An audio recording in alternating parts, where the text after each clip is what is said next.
Well, hey everybody, I am going to be talking today about the cheery topic of what is hell. It is not only an important topic when it comes to Christian belief, but for many people it's a very troubling topic, so it's important to cover. Now, the traditional and by far most popular belief or perspective when it comes to hell is called eternal conscious torment. It's what most people would think of when they think of hell. So eternal conscious torment is people who do not go to heaven, who go to hell, live on in some way forever, being punished or tormented, and never dying. Like it always goes on eternally being tormented. ECT, it's sometimes called, eternal conscious torment. But the question is, does the Bible actually support this view? It's become so accepted, not only in Christian circles, like in sermons being preached and Bible studies and whatever, but even in non-Christian circles, like just in pop culture. You watch Bugs Bunny cartoons, and if the topic of hell comes up, this is the image that comes up, is this sort of fiery place that people are tormented in forever. But does the Bible actually support this view? Because when something becomes just so accepted, sometimes we can forget why we even believe it in the first place. Not only that, but when it becomes so broadly accepted, it influences how we read Bible passages whenever we come across them. So we start filtering the Bible passages through this lens we have of, oh, this must be eternal conscious torment, this must be ECT. And you'll see what I mean in a second.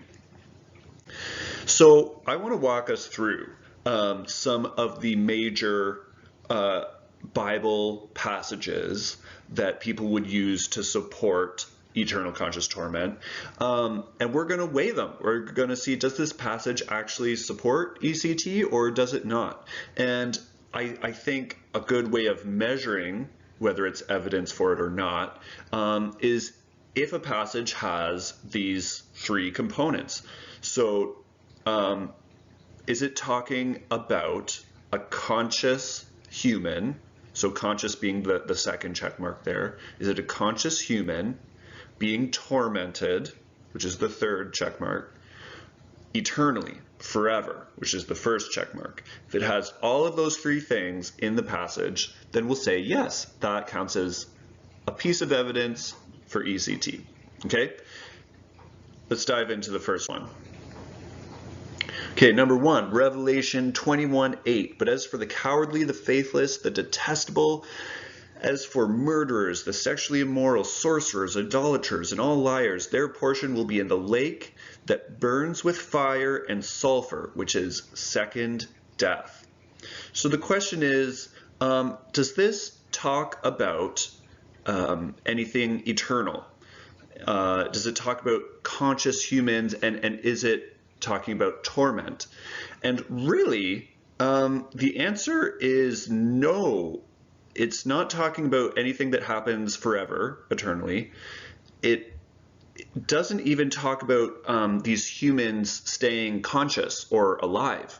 It just simply mentions them being thrown into a lake that burns with fire and sulfur. And you would kind of assume, if you didn't already believe ECT, you would kind of just assume that someone would die if they were thrown into a lake of fire and sulfur, and they would just stop existing. So really the only component is potentially a few minutes of torment before they're burned up. So no, that's not a piece of evidence. Okay, second passage, Matthew 25:46. And these will go away into eternal punishment, but the righteous into eternal life. And when it says these, it's referring to the unrighteous. Okay, does this talk about something eternal? Yes. However, it doesn't mention what the punishment is. if you already believe in ECT, you would probably filter that through the ECT lens and say, oh, the punishment is, being burned in fire forever. Well, no, it actually doesn't say that. Maybe the punishment is a timeout. Maybe the punishment is no TV time.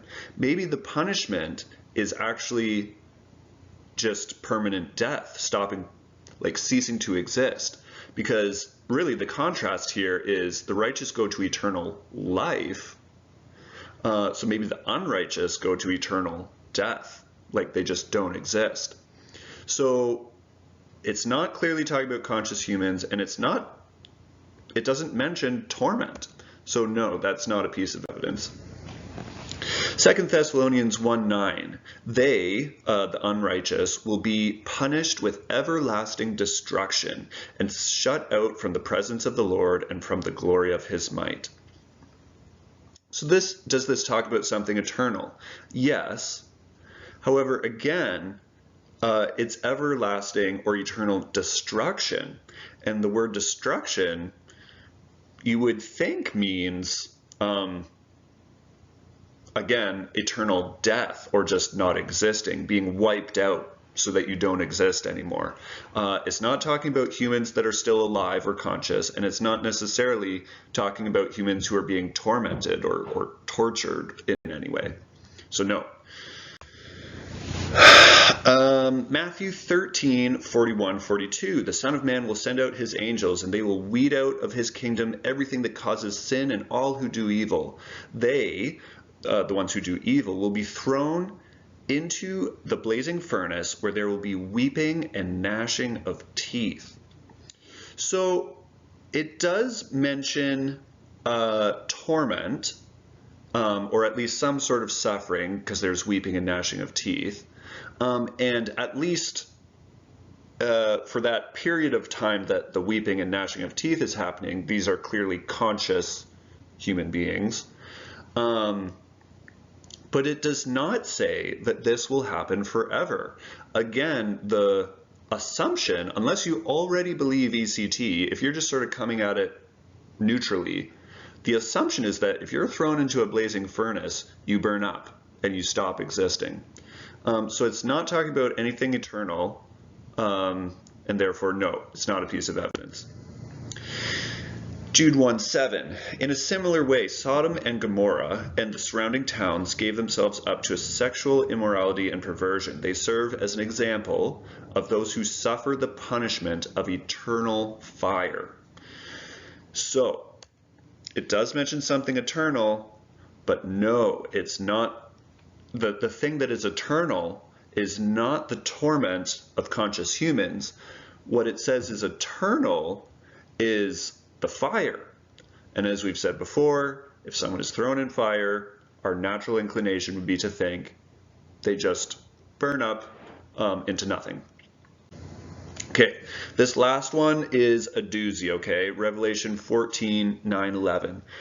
A third angel followed them and said in a loud voice, if anyone worships the beast, which is like this evil sort of person from Satan, and its image, and receives its mark on their forehead or on their hand, they too will drink the wine of God's fury, which has been poured full strength into the cup of his wrath. They will be tormented with burning sulfur in the presence of the holy angels and of the Lamb, and the smoke of their torment will rise forever and ever. There will be no rest, day or night, for those who worship the beast and its image, or for anyone who receives the mark of its name. So first of all, yikes, that's intense. Okay, it does mention something eternal, forever and ever. It does talk about conscious humans, there will be no rest, day or night. And it does talk about torment, like it literally mentions the word torment. So upon first glance, you might say, hey, this is a genuine piece of evidence for ECT. And if you want to say that, I would even give it to you. There is one passage in the Bible that you could use to support ECT. And for various reasons that I don't have time to get into, we can sort of call it into question. For example,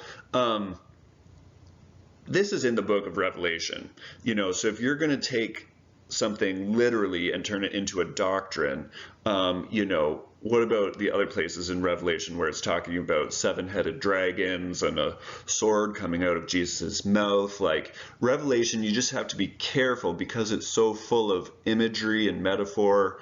You have to be careful forming a doctrine out of it.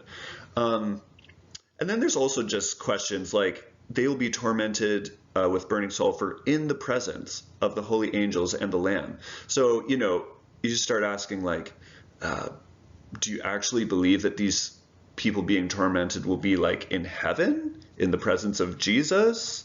Like that isn't really normally what is believed.